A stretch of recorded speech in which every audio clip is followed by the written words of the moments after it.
And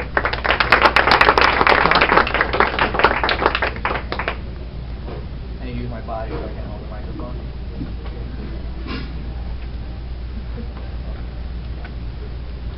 It happens again. Last week, Monday night, right around this time, I had another episode. That's when I knew there was something wrong with me. I went straight to my house, I went to Google, and I started typing in the symptoms. And they say never diagnose yourself on Google, but this time Google was right. Turns out I suffer from what is called amaxophobia. That is fear of being in the passenger side in the car when somebody else is driving. Symptoms include sweating, palpitations, high blood pressure, slamming on the imaginary brakes when there's a red light, even when the red light is 2 miles away.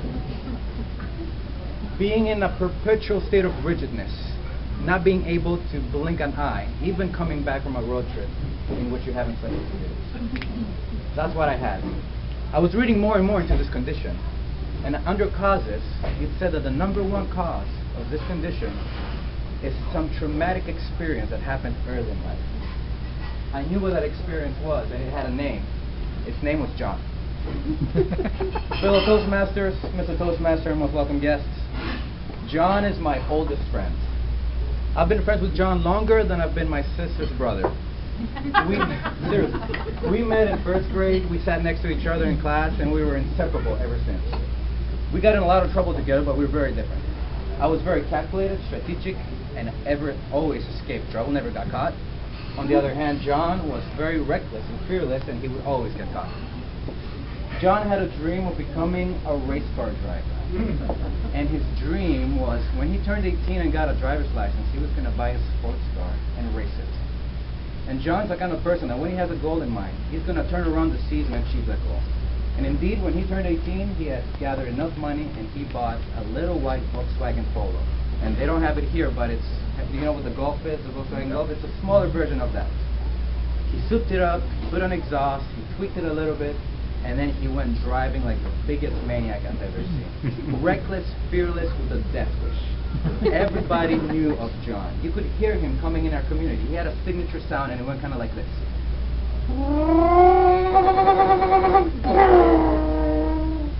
That's when you knew he was coming in. Parents would call his parents to complain because they were afraid he was going to run over one of their children. There was a lot of friction between John and all of our friends because eventually none of us wanted to go in his car. And there was especially friction between me and John because I was supposed to be his oldest friend. And it was not in vain. There was a good reason why I did not enter the car. And I'll just give you one story, one example, and here it is. It was a Thursday evening, and we had a friend, and it was her birthday.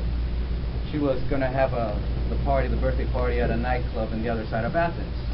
And John and I were supposed to attend. Now, I was insisting on taking a cab, and John was insisting on driving us there. But I did not want to go to the car. We spent about half hour on the telephone arguing, and he finally convinced me. He promised he was going to drive safe. He was not going to do anything reckless. And for some reason, I believed him. As if something would change this time. So he comes and picks me up, and we're halfway there, and everything is fine. He's keeping his promise. I'm feeling okay. And then the unthinkable happens. Somebody antagonized him. Another little sports car weaving in and out of traffic. And then John gets into what I like to call pit bull mode. So just like a pit bull, ignore everything around you, including me. You zone in into what you think is a video game that's taking place in real life. And he puts down from 3rd gear to 2nd gear, and he starts pushing the gas as fast as it goes. He's weaving in and out of traffic, and I'm standing next to him screaming, hitting him on the shoulder, begging him to stop, and he doesn't even realize that I'm there. So after 2 minutes of that, I just decide to stop it, and I get back into my seat, into this perpetual state of rigidness, and I am praying I'm going to come out of this experience okay. Now John is just taking the car faster and faster and faster, and now we're taking this wide turn, and we're going about 110 to 120 miles an hour. The car is just flying, and I'm thinking, it's a wide turn, but we're going so fast that if at the end of the turn there's something else except wide empty roads, then we're doomed. And as I'm thinking that, there it is.